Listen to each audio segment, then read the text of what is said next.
Hola a todos, ¿qué tal? ¿Cómo están? Las oficinas de correos cierran una a una en el mundo entero. La causa quizás sea porque ya nadie o casi nadie escribe cartas por culpa de la inmediatez de las redes sociales y el correo electrónico. Pero, como sostiene nuestra invitada de hoy, la escritora y crítica literaria peruana Yolanda Westphalen, la correspondencia epistolar posee un valor humano y documental único, como apunta en su libro El eslabón perdido, que presenta este jueves en la Maison de l'Amérique Latina, aquí en París. Muy buenas tardes, Yolanda. Muy buenas tardes, Jordi. Sobre todo, bienvenida a Radio Francia Internacional. Es una lástima, ¿no?, que hayamos perdido la costumbre de escribir cartas. Realmente, o sea, cuando vi la cantidad de cartas intercambiadas entre César Moro y Emilio Adolfo, unos 150 cartas y tarjetas postales, me quedé fascinada. O sea, cosa que ya no se hace ahora, ¿no? ¿Escribes tú misma todavía cartas o no? Todavía, o sea, no. Yo no estoy escribiendo cartas, las estudio, pero no las... tal vez se deba también a que las personas más cercanas las tengo en mi entorno, ¿no? Eso mismo ha pasado con las cartas de Emilio. O sea, cuando estaban separados en México y Perú, o Estados Unidos y Perú, escribían, y cuando estaban en el mismo espacio, no. Para los científicos, los críticos, los investigadores, el valor de las cartas no siempre ha sido considerado, ¿no? Sí, y yo creo que esta es una cuestión muy importante. O sea, incluso se lo consideraba una especie de género o histórico o género menor, ¿no? Uh-huh. Y mi objetivo era precisamente mostrar que es un género que debe incorporarse, no solamente como testimonio, acompaña, digamos, el testimonio de la vida del autor, sino por las mismas características del género epistolar, ¿no? O sea, ahí se juega con la idea del tiempo. Uno escribe, la otra persona no está, entonces escribe para un futuro. El otro espera la contestación y tiene toda su manera, su estilo, su retórica de escribir, ¿no? Desgraciadamente, los autores del siglo XXI no van a poder publicarse sus cartas. Los emails se los llevan, los correos electrónicos se los lleva el viento, ¿no? Supongo que habrá que poder buscar otros registros, ¿no? Esperemos. Permíteme, Yolanda, que recuerde a nuestros oyentes que has nacido en Lima, donde vas a realizar estudios literarios en la Universidad de San Marcos. La elección de estos estudios imagino que era inevitable teniendo una madre y un tío poetas importantes. Bueno, yo... mi mamá y mi tío son dos personas muy importantes, ¿no?, en el campo literario peruano. En el caso de mi mamá, ella entró a la universidad cuando ya era una persona mayor y yo tenía como 6 años. Y entonces mi experiencia de niña ha estado vinculada a lo que ella leía, comentaba de la vida universitaria y de los estudios. Estudió literatura y filosofía. Y a mi tío, que es mi padrino también, Emilio, ¿no? Tuve oportunidad de tratarlo más cuando regresó a Lima, el 83, y ya de ahí mantuvimos una relación mucho más estrecha, ¿no? Y cuando se enteró que quería hacer un estudio sobre Moro, nunca me dijo qué tenía que hacer, pero me prestaba libros. Me daba libros. Bueno, sugería, ¿no? ¿Tu madre te leía sus poemas cuando eras pequeña? No, en ese momento no, pero sí nos contaba cuentos en las noches, nos daba libros para leer, y después ya mayor... Y yo a mi papá le ayudaba a pasar sus poemas y yo se los transcribía, ¿no? O sea, desde que publiqué su primer poemario en el 64, ¿no?, los tenía ahí presentes, ¿no? Por supuesto, o sea, la poesía estuvo siempre presente sí. en tu casa. Un crítico francés, Roland Forge, aseguraba que tu madre fue la primera poeta peruana en tener una formación estrictamente universitaria. Estudió como tú en la San Marcos, ¿no? Sí, San Marcos Corazón. En aquella época no se hacía mucho, ¿no? No, ella estudia, ingresa, como dije, tenía 4 hijos, yo era la última, ¿no? Y decide ingresar a la universidad, entra a la Universidad Pública San Marcos y estudia literatura y filosofía. En literatura logra sacar su doctorado, ¿no? Y filosofía no llega, o sea, concluye los estudios, pero ya no defiende la tesis, ¿no? O sea, ya no saca el grado, ¿no? Pero sí tiene una formación universitaria sólida. Y hemos publicado sus obras completas el 18 y he incorporado las tesis porque generalmente los ensayos, sobre todo de las escritoras, no son muchas veces valorados en su real dimensión, ¿no? Tu madre, Yolanda Westphalen, que se llama como tú, falleció en el 2011. Sí. La publicación de sus obras completas debió ser algo muy emotivo, ¿no?, para ti. La verdad que sí, porque eso de ser crítica de tu propia madre es una tarea de gran envergadura. Yo considero que es una poeta mayor y merecería también una crítica que esté a la altura de su poesía, ¿no? El problema no podía corregirte los textos, ¿no?, ya, desgraciadamente. No. Terrible. ¿Cómo fue? ¿Qué relación tuviste con tu tío? Me decías que era tu padrino. Sí. Pero había una relación Lo que pasa es que cordial, cuando era más chica, él estaba fuera, ¿no? O sea, estuvo mucho tiempo en Nueva York, después estuvo en Italia, en Portugal, en México, etcétera, ¿no? Entonces, la relación más estrecha, o sea, siempre el padrino te trae tus regalitos especiales, me regalaba uno de esos libros de colección Billiken, ¿no? Bueno.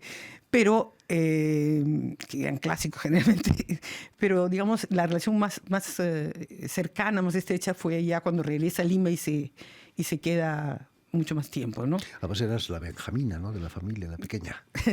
Claro, él tenía sus 2 hijas, ¿no? Pero digamos, de los sobrinos, yo era la Benjamina que estudiaba literatura y que le gustaba la poesía de su gran amigo César Moro, ¿no?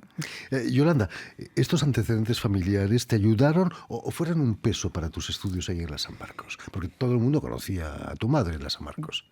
Bueno, en el caso de mi mamá,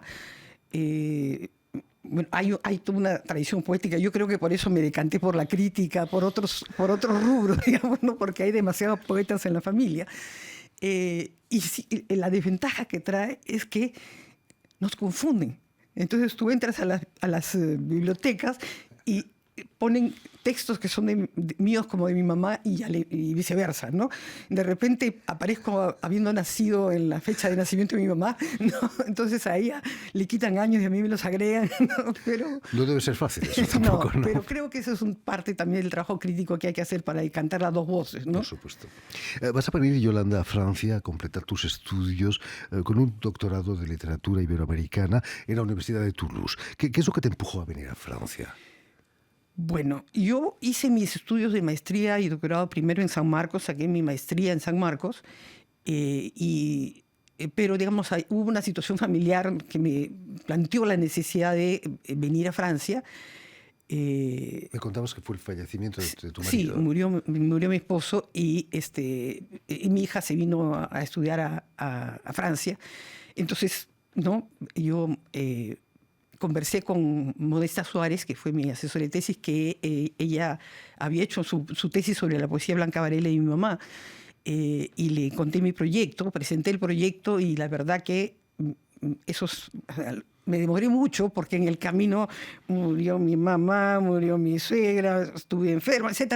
Pero finalmente obtuve el grado, ¿no? Y logré defender la tesis sobre la correspondencia, el epistolario de César Moro y Emilio Westphalen, las cartas escritas desde 1939 a 1955. ¿No? O sea, que no viniste a Francia tras los pasos de César Vallejo, por ejemplo. No, vine tras los pasos de César Moro, pero en el camino siempre te encuentras con Vallejo, ¿no? Inevitablemente, ¿no? Sí. ¿Qué peso tenía la poesía francesa o la literatura francesa en la literatura peruana en aquella época? Bueno, en el caso, por ejemplo, de mi mamá tenía una influencia, ¿no? Ella leía mucho los Baudelaire, los Verlaine, leía autores clásicos, poetas clásicos franceses.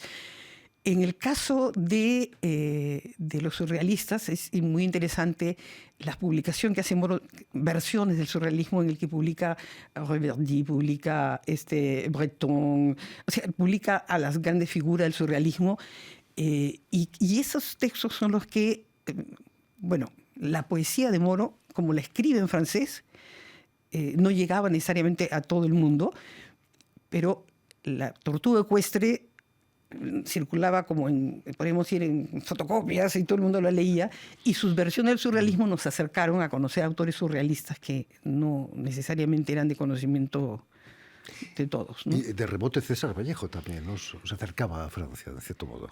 Claro. Claro, no, o sea, definitivamente, o sea, y es interesante porque hay toda una polémica sobre si Vallejo y su propuesta sobre el surrealismo, pero yo creo que en ambos casos había un compromiso con la escritura y con una posición de vanguardia artística y política, ¿no? Pero volvamos a la presentación este jueves en la Maison de l'Amérique Latine, la Casa de América Latina aquí en París, de tu libro El Eslabón Perdido. Es un acto, digamos, que es organizado por el CECUPE, el Centro Cultural Peruano. En ese libro estableces un vínculo entre poetas de los años 30 y de los años 50.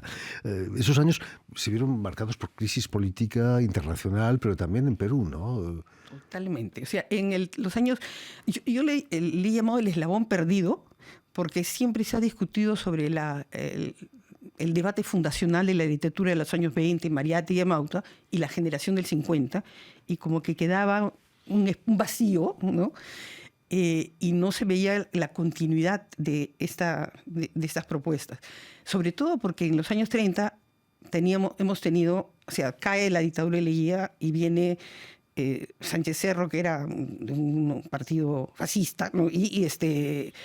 Lo asesinan, hay levantamientos, hay dictaduras, entonces no existían revistas legales, etc. Y los documentos, las cartas, comienzan a adquirir un carácter totalmente distinto, porque allí era donde decían lo que pensaban, tanto los tópicos como de quienes, o ¿no?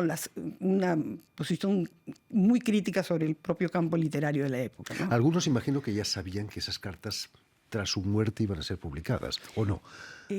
Nosotros solamente tenemos las cartas de Moro a Westphalen. O sea, Emilio conservó las cartas de Moro, conservó las cartas de Javier Abril, las cartas de Arguedas, etc. Pero no hay la contraparte, ¿no? Solamente tenemos una de las dos voces.